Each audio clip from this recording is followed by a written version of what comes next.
I don't know about that. Yeah, I've had some success against them over the years in Test cricket, and great to get a great start here. But yeah, don't know.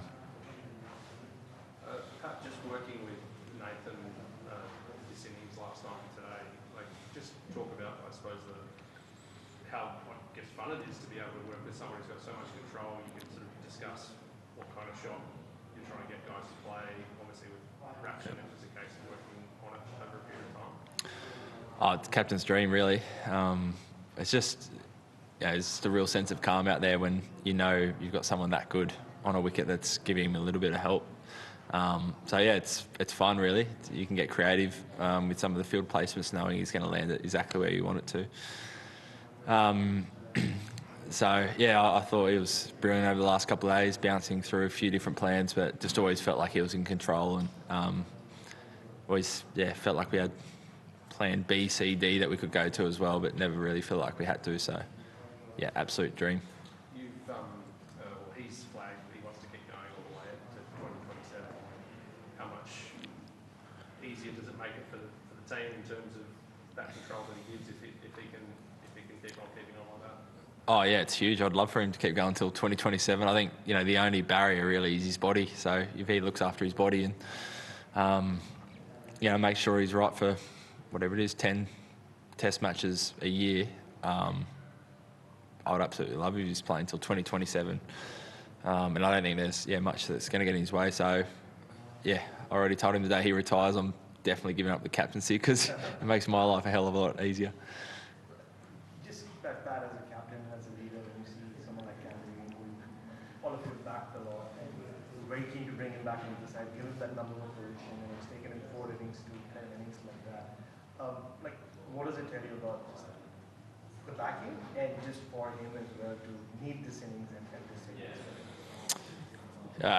innings? He was obviously fantastic. I think, he obviously scored a big innings, but I thought the way he went about it was as impressive as I've seen. I reckon that's as sharp as I've seen him put pressure back on the opposition. He was using his feet to upset the bowler's length on a really tough day one wicket.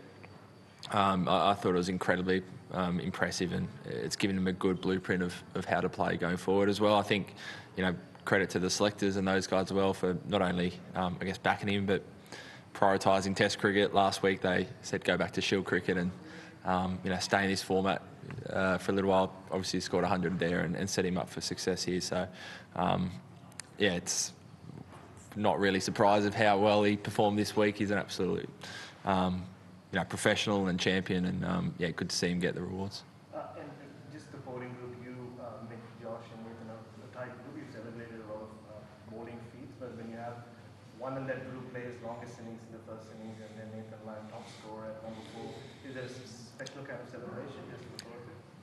I think we've been on the receiving end of a few of those innings from the opposition, so it was nice to get a couple back. We all try and put a fair bit of work into our batting, and again, we know how frustrating it can be if the opposition kind of chips away at the end. So it was great to see Joshy and Gaz play two really important innings. Joshy's still adamant number 11's a specialist position and doesn't want to budge. But yeah, that was awesome.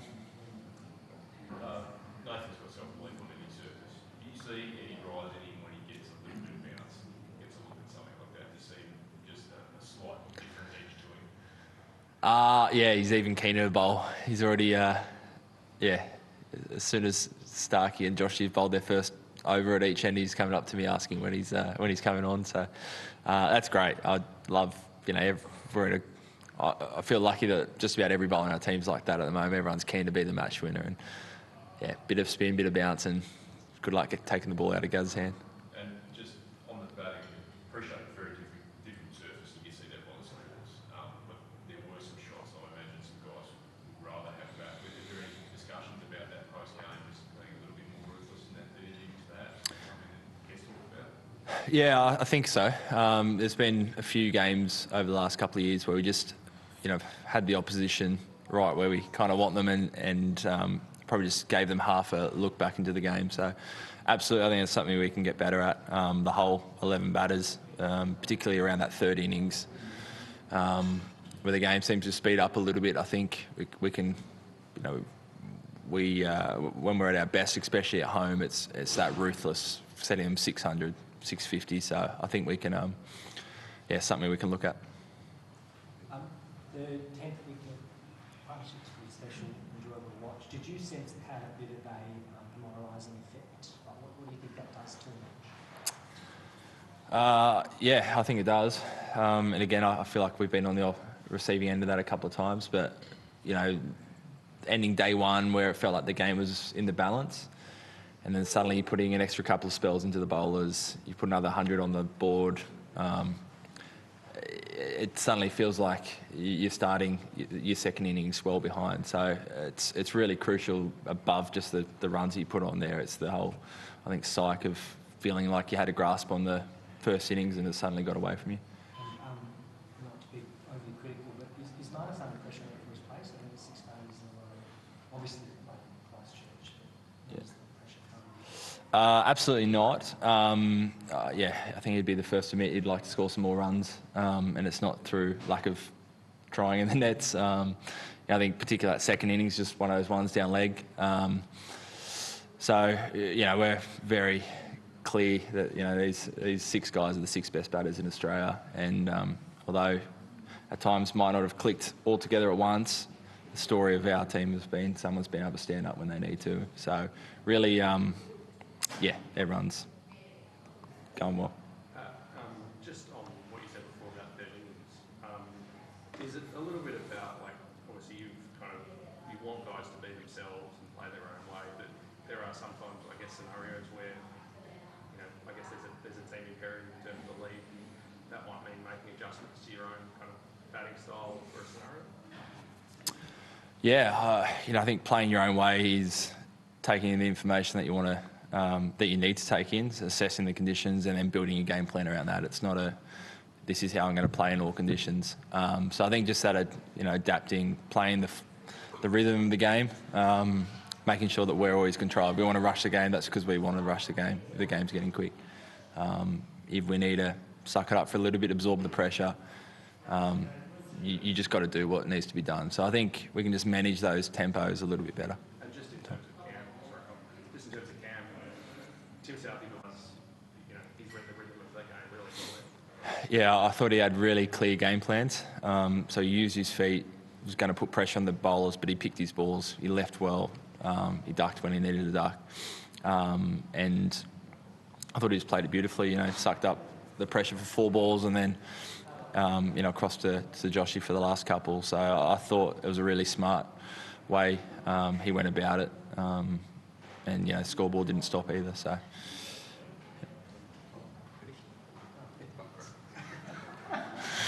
Pat, you touched on Cam and that importance of those runs in Tassie with the Shield game, and then also Nathan just ensuring his body remains right.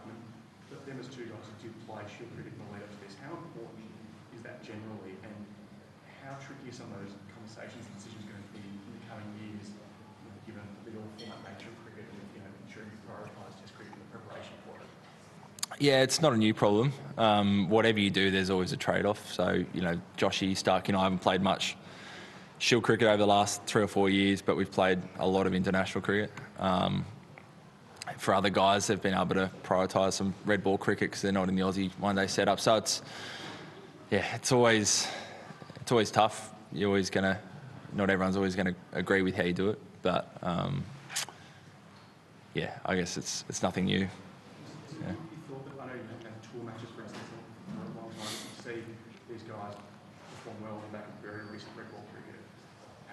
Does it give any sort of a try to squeeze in a game here or there when you can?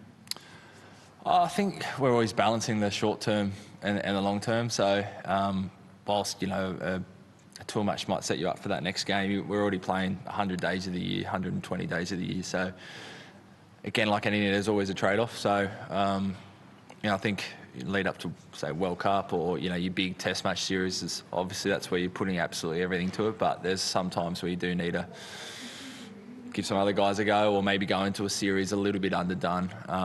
But we think over, if you zoom out over the space of 12, 24 months, it's setting the team up as best as you can. Cam was the other night, we struggled to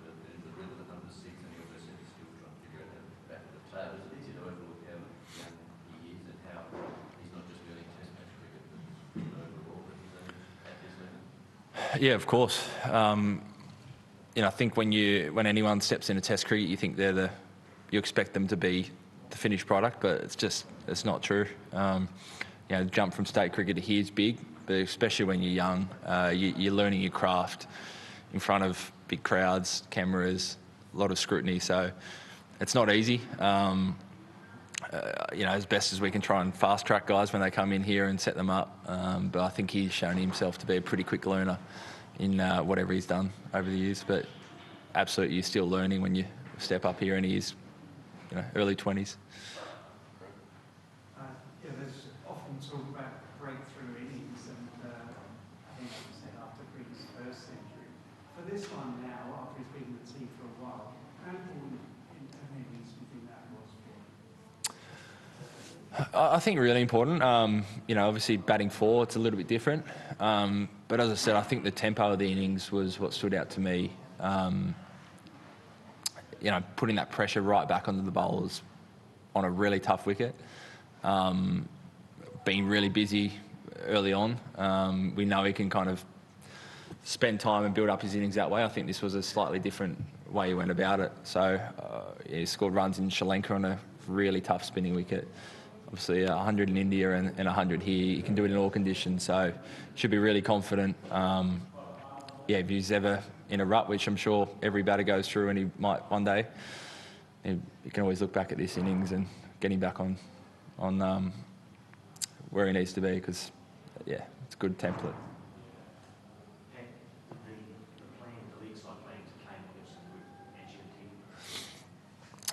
It did.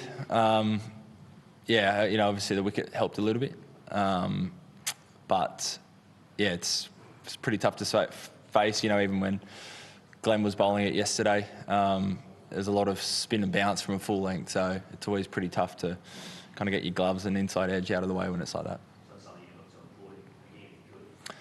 Yeah, potentially. Same conditions, then absolutely. He's a class player, Kane, so he's seen it all before, so we might need to throw a few different things at him. Just on Nathan Lyon, he said that it was your call to start him from this end today, and I think he spoke over. Was it just the wind, or what was the rationale for that? Yeah, just the wind. So just wanted to see Starkey could swing a couple with the wind. Kind of switched around from yesterday, but knowing that we could always just switch back to it pretty quickly. So pretty much went as we thought it might. Straight back down to the other end. Tim said that Will Orr's going to be assessed after his hamstring issue yesterday. He's sort of half left the door ajar for Neil Wagner to come back. How would you feel about that? And if you were them, would you do it? World's shortest retirement. Why not? If he's your next best bowler that you think is going to perform, then go for it. So, we've faced him before, so be good to see. He's high energy. It's been good fun chatting to him each morning out here. So, see how it goes. So actually, last one, everybody else we talk to wants this to be a 3-test series. When you won the trophy, would you also like Australia New Zealand series to be 3-test? Two tests always just seems like a funny number, doesn't it? So in an ideal world, a 3-test match series would be great. Obviously, there's lots of cricket around the world, so it always seems hard to fit in. But as a test lover, 3 match would be awesome.